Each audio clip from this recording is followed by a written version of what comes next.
You're an American. Why are you saying all these great things about China? And so I have, various reasons I do that, including the fact that I want America to be better. And I think that we deserve to Yeah. know that we can be. So what is your perspective on sharing your insights about China with our fellow Americans? 大家好，我是小初，今天来看一个美国老百姓的中国觉醒时刻。最近，一位来自美国德州的硬核大哥瑞安刚结束为期2周的中国行，回国就在播客节目《通向中国》里直接破防了，北上广深加上3线城市宜昌转了一圈，他得出一个结论：中国仿佛存在于50年后的未来。为什么一个见惯了繁华的美国人会被震撼？是便宜到离谱的高铁，还是深山老林里都不卡顿的 5G 网络？更深层的原因是他看到了中美基建底层逻辑的巨大鸿沟。废话不多说，直接看正片。Well, so part of that is I hope to talk to elected officials in the United States. I have, over the years in my life, I have gone and spoken to congressmen, I've spoken to senators, I've spoken to state representatives. I mean, what China is today, I had a knowledge of decades ago, even before the Belt and Road, for example, was launched. I knew that it was coming, and in the mid-1990s, I started going with the Schiller Institute and other organizations to legislators to discuss the idea that I thought the United States, Russia, China, India, big countries with big populations should find some way to cooperate. And historically, if you look at Abraham Lincoln and the Transcontinental Railroad, wherever we built things, well, we had civilization develop along those construction regions. So the idea of building for a peaceful relationship, for improving life, was something that was always in my mind. However, what I want to say about China in that respect is that it's become clear to me that China is on a hyperbolic trajectory in terms of that growth. So for me, I immediately want to say to the United States and to my fellow Americans and politicians, we have to go and we have to learn how China did this relatively fast, because 2008, which we can talk about later, was not that long ago. And from 2008, if you just take that window of time, it's dramatic what's happened in China. And then I look at the lives of people in the United States, it hasn't been quite the same. The benefits and the advances, the things that make the life here more convenient, well, they're not quite there. So I think it's important for us to act like scientists and go study what is it that made this civilization, which is thousands of years old, suddenly turn on a dime like that. I think that's wonderful. I wish you the best in figuring that out. I have my own opinions. It's I not think easy. actually it I is. didn't want to.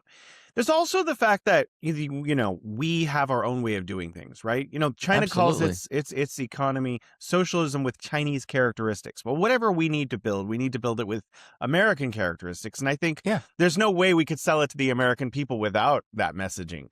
The fact that we have our own way of doing things. We don't want to replicate Okay. China's economy. We want to take those things that China is doing that we can do, that we like, and then Exactly. customize them to our own purposes. Yeah, and we have a tradition of that. And as when I met with government officials over there, they said, you in the United States, you innovate in so many different ways that we have to come study you and figure out how we can apply it here in our system.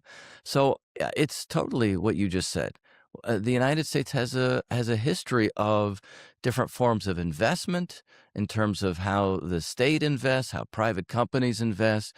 We do have a tradition, though, of in the modern period, people like David Lilienthal. I mentioned Abraham Lincoln with the Transcontinental Railroad. Very good book by Stephen Ambrose called Nothing Like It in the World, where he describes how that was built. It's the only book on trains that made me cry.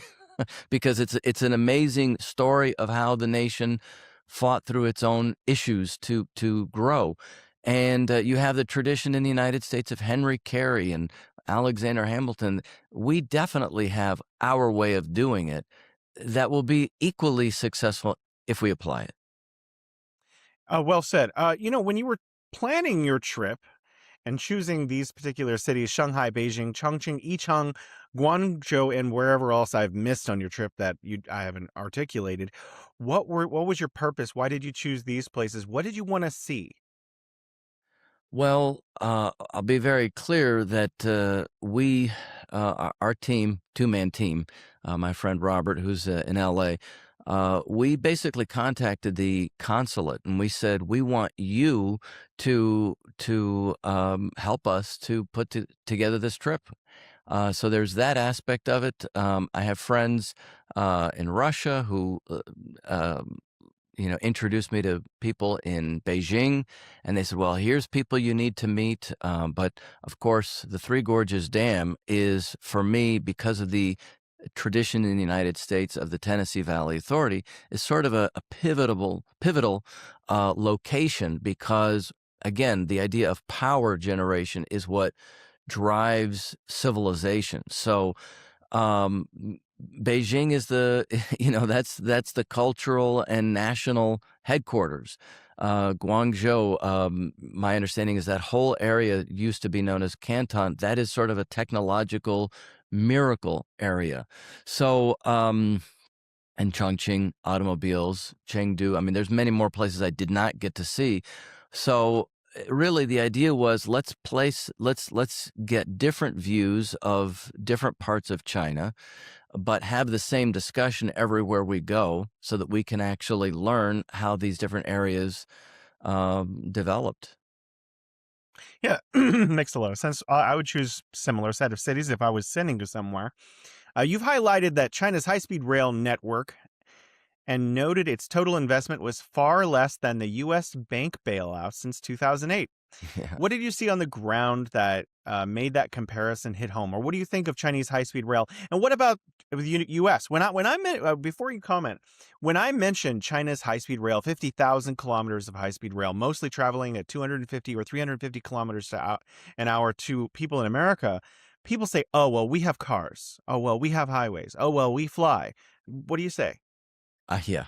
Well, okay. So I used to commute from Philadelphia to Midtown Manhattan every day on Amtrak. And by car, that's about 2.5 hours if you have no severe traffic. And lots of people drive that every single day for work. But there are a very large number of people that also take Amtrak on the same route, and then they get to Union Station in New York City, and then they walk to their place of work. I did that for almost a year. I got to tell you, that's considered a high-speed corridor. I think officially it's 150 kilometers an hour is what is the high-speed, title. But it's not high speed at all because sometimes that round trip would take me 6 hours. So I'd, 3 hours to work, 3 hours back. It would be faster to drive than to take the car, than to take the train. Sometimes the tracks would overheat. But then what if you had, a bridge problem or traffic problems? If you're in LA, the I-5, all of the different highways, people don't like sitting in traffic. So what we're talking about is long distance. Furthermore, the train that we took from Shanghai to Beijing, it was $90. I think that's what I calculated our tickets, $90. Now, if you want to go from, say, like LA to Oregon or Boston to Chicago, it's about the same distance. It's about 800 miles. Well, that Boston to Chicago route, 25 hours on a train. Now, trains... there's something nice about trains. You can get up, you can walk around. You can, there's different things that you can do. You can see it's a nice way to travel, actually. I've taken trains in Germany. I've taken trains in Russia. But again, I think the main thing is it represents an engine for development, because when you build trains, you build stations, you build cities. You know, we haven't been building cities in the United States for a very long time. I even think that Las Vegas might be the last official city that has been built in the United States. And look at what it is. It's not really a driver for, families, and I'm sure there are families there. There are people that are doing well, but it's let's put it this way: what you think of Las Vegas is not what you think of other cities. It's an adult playground, right? So it's not an example for how you would build more cities. That's the difference that I saw with the high-speed rail. And all of that money that we went to keep a handful of banks going was used in a very creative and actually traditionally American idea, because we helped to build railroads in Canada. We helped to build railroads in Mexico historically. We helped to build the Trans-Siberian Railroad. That was the American idea. We're going to build railroads to free nations. So what I saw in China, aside from the fast development, and by the way, that train, it was started in 2008, the Shanghai to Beijing route. It was completed in 2011. So it's not like it took 50 years to build. The one in Los Angeles, California, it hasn't even got a mile of track. Mexico has more rail that is high speed. Liberia does too, because of the Belt and Road. You can go to Liberia and ride faster trains than in the United States.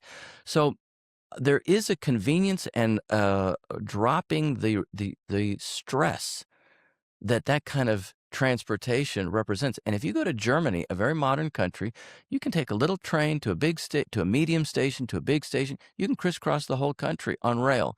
You don't have to have a car. I like cars, but there is multiple reasons why you build trains.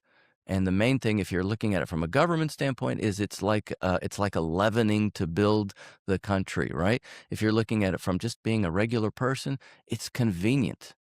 欢迎回来，不知道大家怎么看？小初看完最大的感触是4个字：底层逻辑。瑞安戳痛了美国的死穴，美国的制度已经过度金融化，万物皆可炒作，唯独没有人愿意做长期的实业投资。而中国把让老百姓生活更便利直接写进了国家长期规划里，一个想着一锤子买卖，一个在铺垫长远未来，高下立判。你们认为在当前的国际局势下，美国这种僵化的体制还有自我纠错的能力吗？把你的答案打在公屏上，别忘了点赞关注，小初带你看清真实的世界局势。